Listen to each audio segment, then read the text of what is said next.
Oh no. Historical cosmetics have a reputation for including, well, not exactly the most pleasant sounding of ingredients. Thankfully, by the late 19th century, we're largely doing away with the lead and alum of previous centuries, and most of the ingredients for the recipes printed in home guides, such as this selection of hair treatments I've collected from an 1889 source, which I'll be consulting in this video, are still available today. That burns. I'm curious to know, first and foremost, if these products work, but I'm also interested to investigate what these routine treatments can tell us about the lives of the people who used them, how much time it takes to make up these recipes, for example, and how much time it takes to apply the products, what effects they might have on the hair, if they lessen or add to maintenance time, all things that can give us a clue as to who might have been using them in their day-to-day lives, and why. But before we can test to see if these products actually work, we first need the products themselves. So ready your drams and pipkins, because we have some Victorian potions to brew.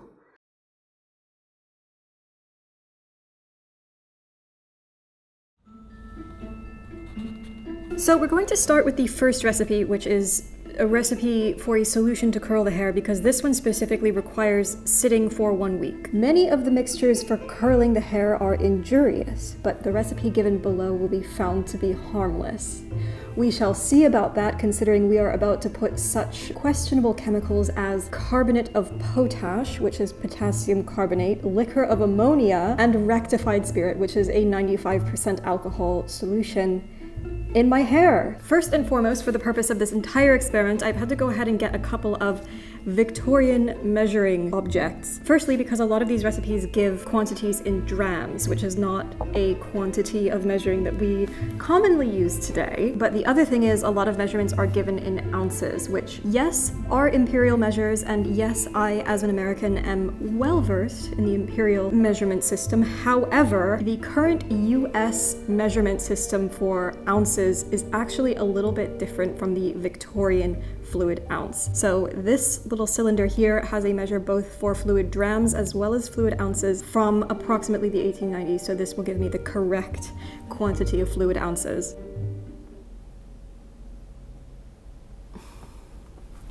For this recipe, you will need dry salt of tartar, cochineal powdered, yes, that is in fact the highly potent natural dye, liquor of ammonia, essence of rose, glycerine, rectified spirit, and distilled water. So first on our list, we are told to measure out 1 dram of dry salt of tartar, which is carbonate of potash in parentheses, which in our modern day terms is potassium carbonate. There is a chemical warning on the front of this. Safety glasses and adequate ventilation. These are not, in fact, safety glasses.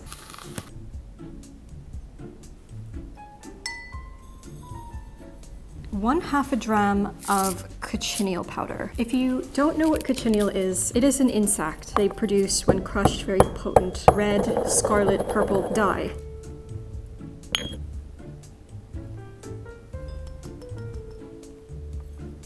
Okay, now we get into the liquid stuff, which is good that they had us do the powdery stuff first so it doesn't all stick to the inside of the thing.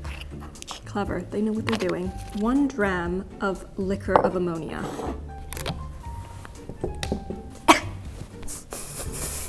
That burns. Oh, and it's foaming. That's got to be a good sign, right? Next, essence of rose. Next is glycerine, of which we need 1/4 of an ounce.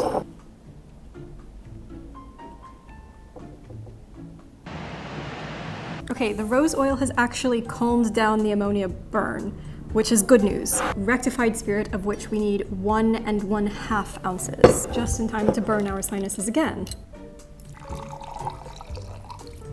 And finally, we need 18 ounces of distilled water. 16. Mix the ingredients and let them stand for 1 week, stirring frequently. then filter.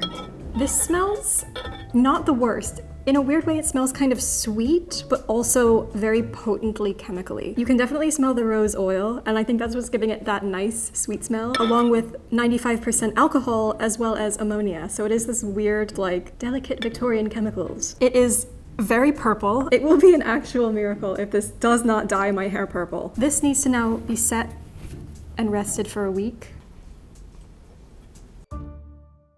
While that sets over the next week, I'll take a moment in the interim to tell you about our very necessary sponsor for today's experiments, Blueland, EPA certified purveyors of hand soaps and cleaners which are environmentally conscious and sourced from clean ingredients. Which is most fortuitous because with potion making tomfoolery always comes no shortage of messes to clean. Unlike traditional liquid cleaners that are sold in single-use plastic containers, Blueland tablets dissolve in minutes in reusable bottles, eliminating the need for single-use plastics in everything from packaging to wrappers to shipping. Their products are vegan and cruelty-free and are sourced from ingredients without parabens, chlorine bleach, VOC, soy and nut, and, most gratefully, ammonia, which my respiratory system has had quite enough of at the moment. I got the hand soap duo, which includes an array of every tablet flavor imaginable, which came in particularly useful in later dyeing shenanigans. Might I just say that the sweet aroma of bergamot rose lends a certain glamour to those iron sulfate stains. Follow the link below and use my code to get an exclusive 20% off your first order to try out Blueland for yourself. And now, with clean surfaces and hands, let's check in on our curling fluid. Good morning. Some time has passed. Our little potion here is looking kind of gross, but this is going to get strained and all finished up in just a minute. Before we get started with that though, I'm going to head over to the hob because one of our next recipes involves rose water. So that's going to take a couple of minutes to boil and simmer. So let's get that started and then we'll come back to here and then we'll make the other two recipes.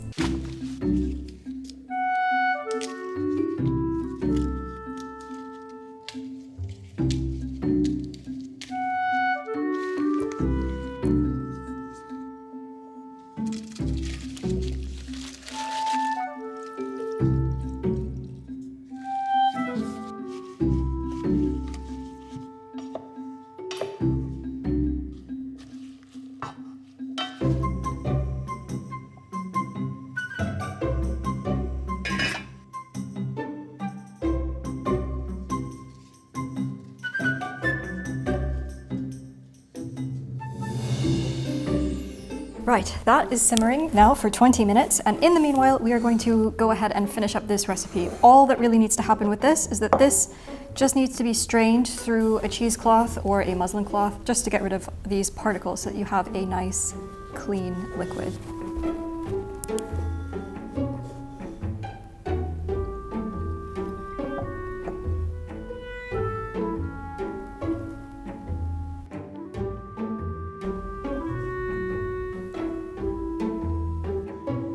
Here we have our final liquid. Give this a little cover and set this aside. Go check on our rose water, and then we will move on.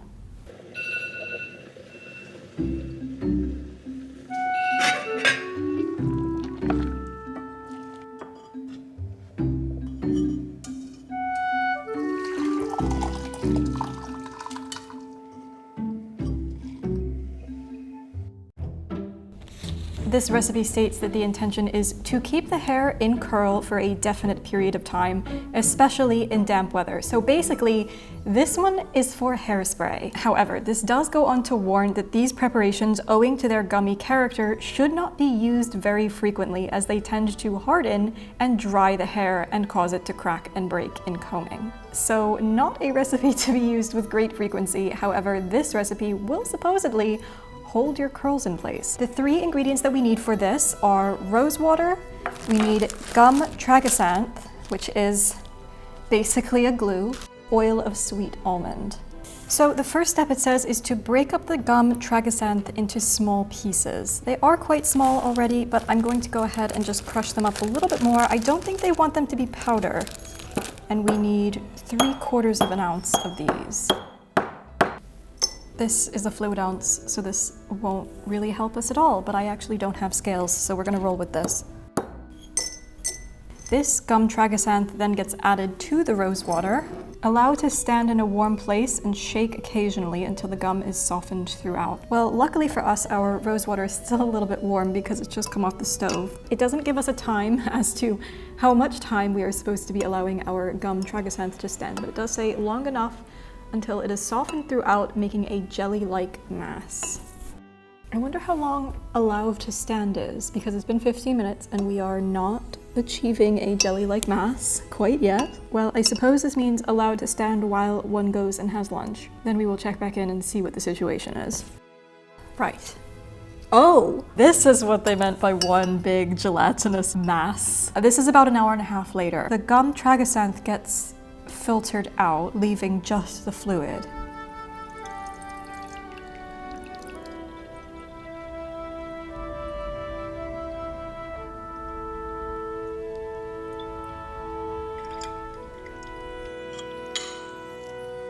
So the final ingredient is we need half a dram of this sweet almond oil. The final step is to mix thoroughly. I don't know precisely what they mean by thoroughly, granted that this is oil and it is behaving very oily, which means it will forever be separated slightly from the water. We will give this as thorough a mix as we can possibly manage. There is something. It does have a nice color. It does smell relatively nice, like rose water, but I'm a bit confused about the oil, what this is supposed to be doing. I wonder if the oil is meant to give it, like, shine and finish, because this does feel very greasy, but I suppose the answer to that question will be determined in the experimentation phase. Many persons dissatisfied with the color nature has bestowed upon their locks resort to dyes to produce whatever hue may happen to please their fancy. And though the writer has no sympathy whatsoever with this course, and sincerely believes that nature's arrangement of the coloring of hair, eyes, and complexion is rarely improved by the interference of art, in defense to the wishes of those who desire to use such recipes, the following are given. The shade. Let us have a look at our ingredients list. The first is green sulfate of iron, which nowadays is often used for soil conditioning, common salt, Bordeaux wine. We will also, in a later stage of this process, need nut galls, which come from oak trees, which have actually frequently been used in black dyes and ink and have been used for many centuries. Finally, we will need some French brandy. 2 drams of green sulfate of iron. This smells exactly as you would expect a sulfate to smell.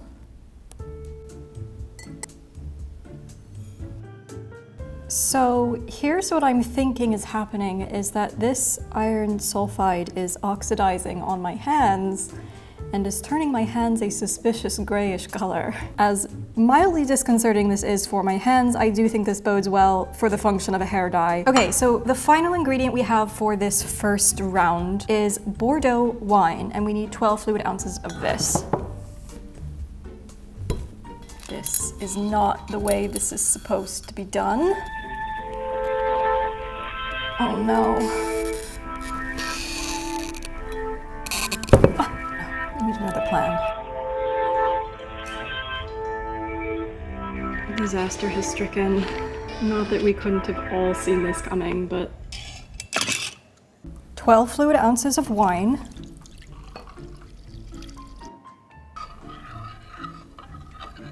So these ingredients now need to simmer together in this glazed pipkin for 5 minutes. To the hob once again. So my hob does this thing where it won't heat unless the thing covers the thing entirely, which makes sense from a safety point of view, but not from a Victorian pipkin point of view. Haha, success. So while that gets up to heat, which will take a minute, I'm gonna get started crushing up some of these oak galls, which we need 2 drams of.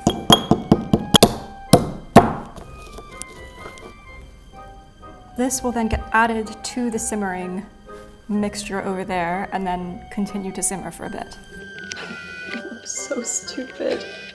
Look at it.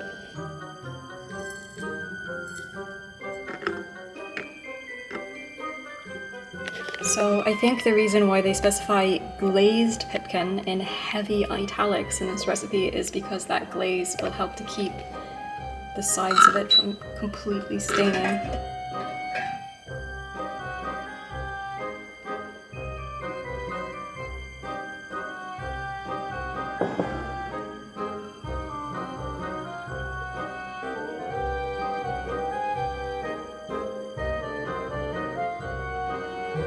Okay, we have taken a minute to let this cool down a little bit. It's still slightly warm. So the final step in this recipe process is to add this to a bottle.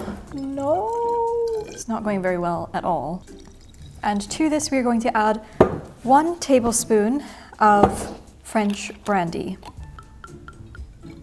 This now gets corked, shaken, and this now gets let to stand for 2 days, wherein hypothetically, this will separate into some clear and some not clear mixture. We'll see what happens.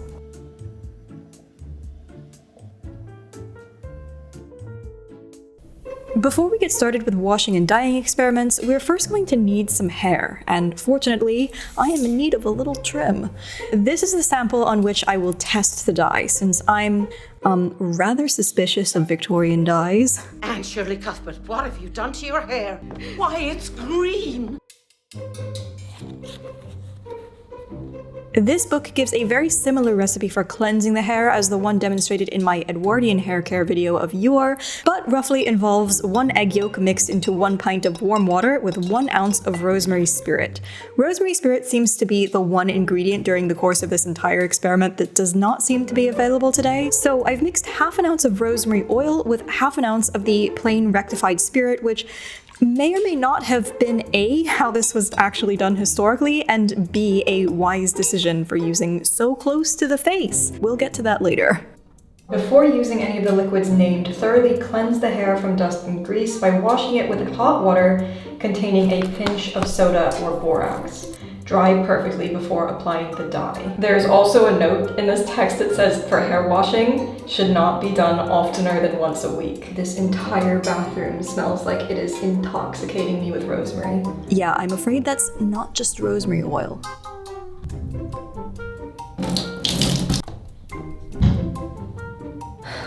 I never thought I would be doing this again, but here we are.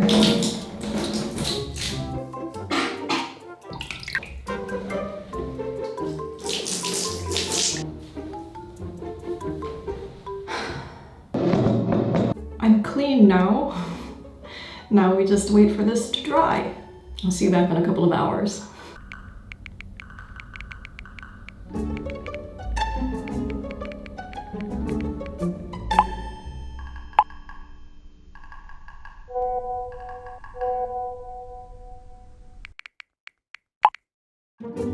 I cannot recommend washing your hair with a 95% alcohol solution with your head tipped forward as you are straight up inhaling said 95% alcohol solution.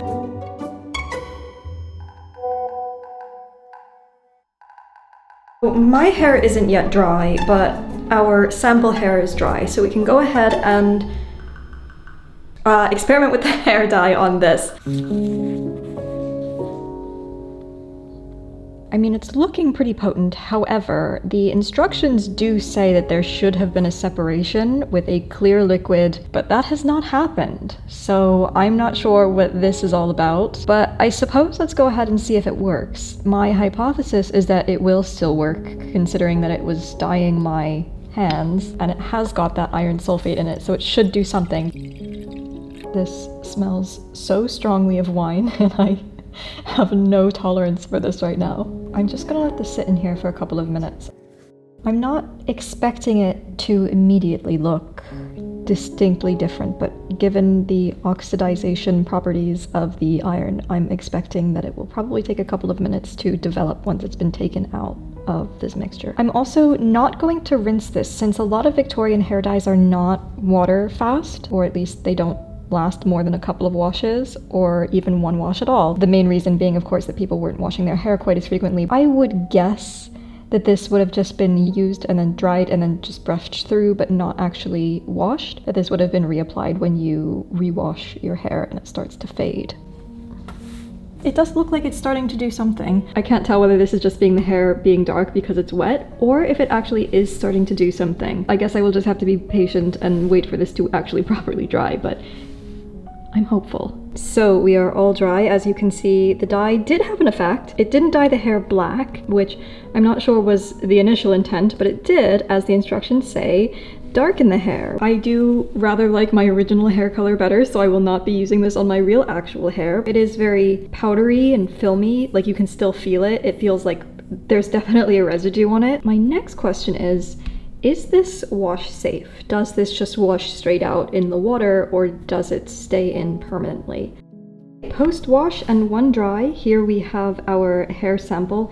As you can see, it has lightened slightly, but it hasn't quite lightened completely. So I imagine that this dye would come off eventually after probably 2 or 3 washes, but it was, you know, not the worst.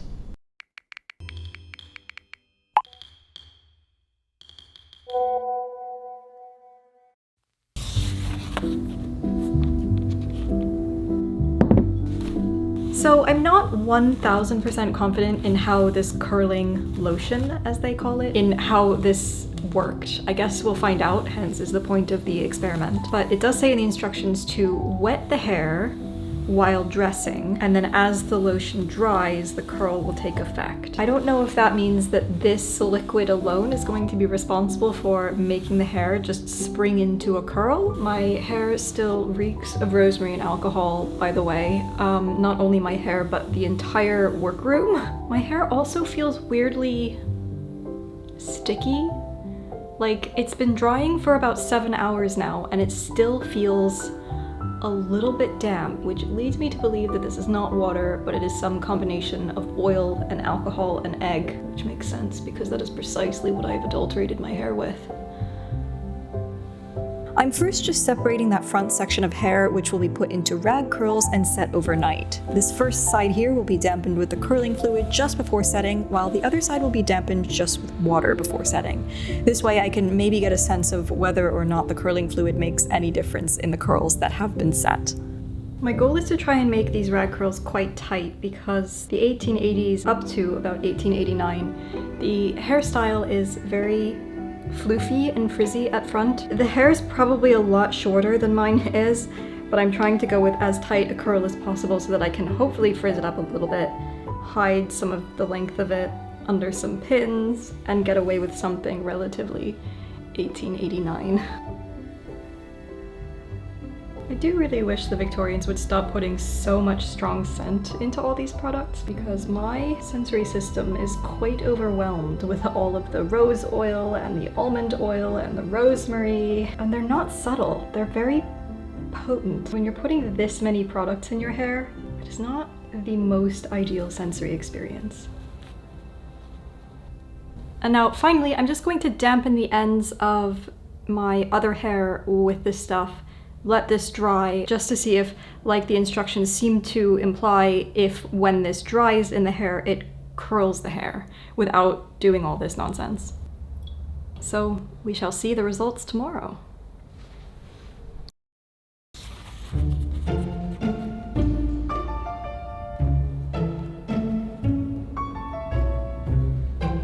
So here is the verdict on the curl situation. As you can see, this is the end of the hair that I just dipped into the solution last night and then just let to dry. I'm genuinely surprised that it did actually do something. It did actually put a bit of wave into my hair. Admittedly, I only dipped a little portion of it last night, and I was actually really shocked that it like sprang up into an actual curl. So I got excited and I did the whole end of it, but I guess because it's heavier and it clumped together a little bit more, it didn't have as much of an effect here. As you can see, it's just more of a wave. So I think the way that you're supposed to do this is kind of combining the application of this lotion with a sort of like curly girl method handling of the hair, where you have to kind of make sure that it's drying in a position that you want it to, and then it will kind of stay. In regards to these set curls, I don't think was meant as the application for this, but I will say it made a little bit of a difference. This side of hair definitely came out a little bit crispier. As I was removing the rags, this side was very difficult to remove because the hair was very much like clinging onto its shape. This side, however, was very easy to remove, but the hair was not as clinging to the rag. These curls are a little bit softer, they're a little bit frizzier, they're a little bit less like in a nice crisp shape. These are a lot less frizzy and a lot more just compact. So let's see what we can do in terms of 1889 hairstyling.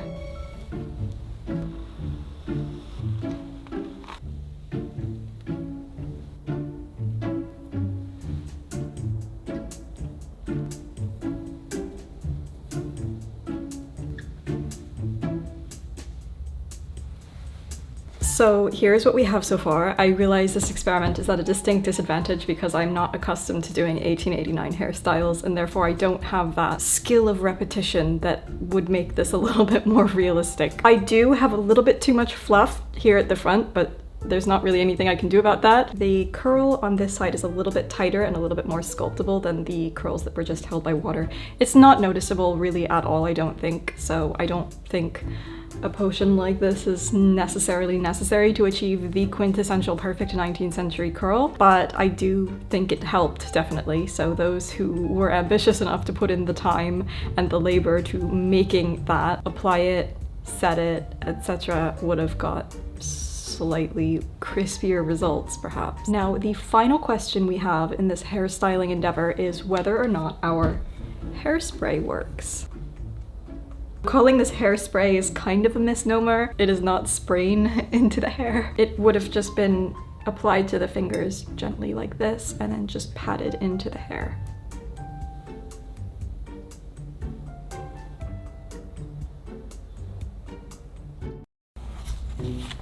The hair spray, in quotes, is kind of okay, given that I've got the recipe right, which is not guaranteed. I didn't actually find it to be very strong, despite the warnings of breakage in the recipe. So if it's not strong and damaging, then I'm not really sure what the point of it is.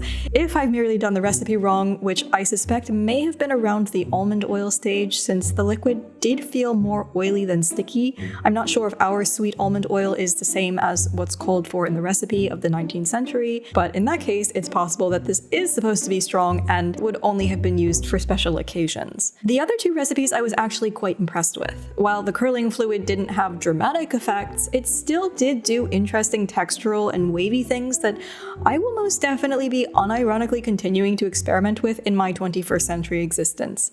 The dye, whilst not exactly relevant to my personal needs, did still work and survived a wash even, which is pretty impressive for a 19th century hair dye. As I was working out the recipes, the one thing that I really noticed is A, the amount of time that each of these items took to prepare, and B, how many ingredients went into some of these items. This video itself took me weeks to prepare for, simply because I had to source all of the ingredients, find all the items, buy all the items, and I have access to the internet. I can just go online and search for things like potassium carbonate and rectified spirit. I do have a sense that a lot of these items could be found more easily by going to an apothecary or the local grocer or the general store. There is definitely the element of the time it takes to acquire all of these ingredients, as well as the cost it takes to obtain all of these ingredients, as well as, of course, the time it takes to prepare the recipes themselves. So I started to ask the question, would these things be worth doing? These household guides in general tends to be written more towards a middle-class readership, towards women who don't have a full repertoire of domestic staff or any domestic staff at all, but who also might have a little bit of spare time and a little bit of spare cash. They provide a way for people to keep up with fashionable trends and regular practices of the household without having to hire staff to do that or to have been brought up in an environment where they would have been taught this stuff.